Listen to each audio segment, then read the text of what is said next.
মনে করি বিষয়খালীর বিএনপি এবং অঙ্গ সংগঠনের নেতাকর্মীরা আমাদেরকে মনে প্রাণে ভালোবাসেন। আপনারা আমাদের আত্মার সাথে, আমাদের প্রাণের সাথে জড়িত।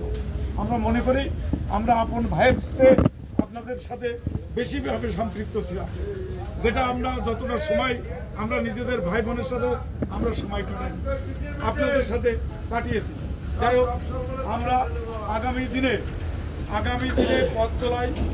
আমরা মনে করি যে আমাদের জন্য এখন একটি সুসময়।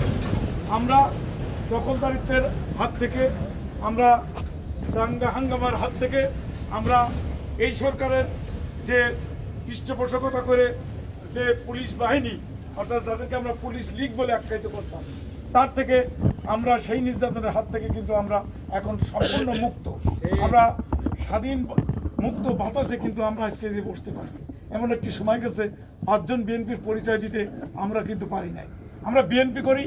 আওয়ামী লীগ সরকার, এই স্বৈর শাসকের সরকার এমনভাবে আমাদের দমন পীড়ন করেছে, আমরা চার দোকানে বসে যে বলবো যে আমরা বিএনপি করি, এ কথাটাও কিন্তু আমরা বলতে পারি না। অর্থাৎ আমাদের বাক স্বাধীনতা, আমাদের গণতন্ত্র, আমাদেরকে গলা টিপে হত্যা করা হয়েছে। আজকে দেশ কিন্তু স্বাধীন। আজকে অন্তর্বর্তীকালীন সরকার এসেছে, সারা বাংলাদেশের সকল জনগণের সমর্থিত একটা সরকার। এই সরকার রাষ্ট্র সংস্কার করছে। রাষ্ট্র সংস্কারের মধ্য দিয়ে আজকে সারা দেশে কিন্তু শান্তিপূর্ণ মানুষ অবাধে ব্যবসা করছে। আজকে ব্যাংকগুলো ধ্বংস করে দেওয়া হয়েছিল।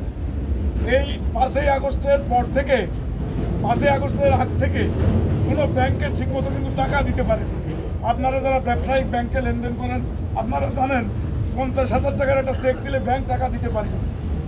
বলেছে যে আপনারা একটু বসেন, আধা ঘন্টা বসেন, আমরা টাকা কালেক্ট করে আপনাদেরকে দিচ্ছি। ব্যাংকগুলো দেউলিয়া করে দিয়েছে সরকার। আজকে হাজার হাজার কোটি টাকা বিদেশে পাচার করে আজকে বাংলাদেশকে ধ্বংস করে দেওয়া হয়েছে। দুর্নীতির আখড়ায় পরিণত হয়েছিল এই বাংলাদেশ। আজকে এই আওয়ামী লীগ সরকার লুটপাট করে আজকে দেশটাকে দেউলিয়া করেছে। আজকে কিন্তু অন্তর্বর্তীকালীন এই সরকার আজকে কিন্তু অল্প সময়ে, আজকে এই 3-4 মাসের মধ্যে এই সরকার কিন্তু ঘুরে দাঁড়িয়েছে। আপনারা জানেন আজকে সরকারের রাজস্ব বৃদ্ধি হয়েছে। আজকে অন্তর্বর্তীকালীন সরকার সারা বিশ্বে, ইউরোপীয় কান্ট্রি আজকে এই সরকারকে সমর্থন দিয়েছে। আজকে এই সরকারের অধীনে আগামী দিনে যে অবাধ এবং নিরপেক্ষ নির্বাচন হবে, এই নির্বাচন বাংলাদেশের ইতিহাসে একটি গুরুত্বপূর্ণ নির্বাচন হবে।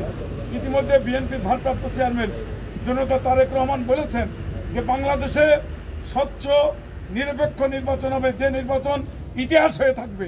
অর্থাৎ সারা বাংলাদেশের জনগণ অবাধে, স্বচ্ছভাবে, উৎফুল্লভাবে ভোট সেন্টারে যে ভোট দিতে পারবে। কোনো রকম বাধা বিঘ্ন, কোনো রকম ক্ষমতার প্রয়োগ থাকবে না।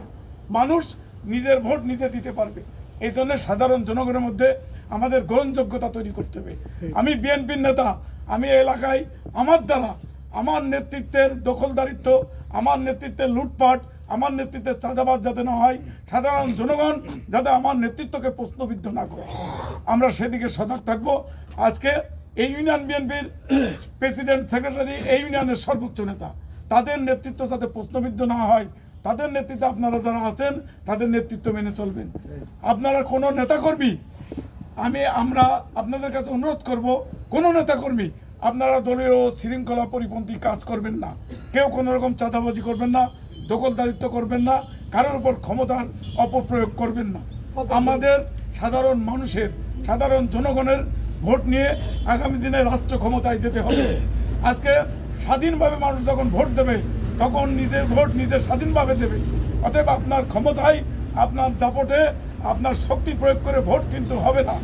ভোট মানুষ নিরপেক্ষভাবে স্বাধীনতার জায়গা থেকে দেবে। এই জন্য আবারও আপনাদের অনুরোধ করব, আপনারা এই এলাকায় আমাদের ইউনিয়ন বিএনপির সম্মানিত সভাপতি মহোদয়, সেক্রেটারি মহোদয়, অত্যন্ত দক্ষ সংগঠক, দক্ষ নেতৃত্ব দেয়, তাদের আপনাদের এলাকার সাংগঠনিক কর্মকাণ্ড পরিচালিত করবেন। পাশাপাশি জেলা যুব দলের নেতৃত্ব পর্যায়ে আমরা যারা এসেছি, আপনাদের আগামী দিনের পথ চলায় পাশে থাকবো, সার্বিক সহযোগিতা থাকবে, এই কামনা করে শেষ করছি। ধন্যবাদ সবাইকে।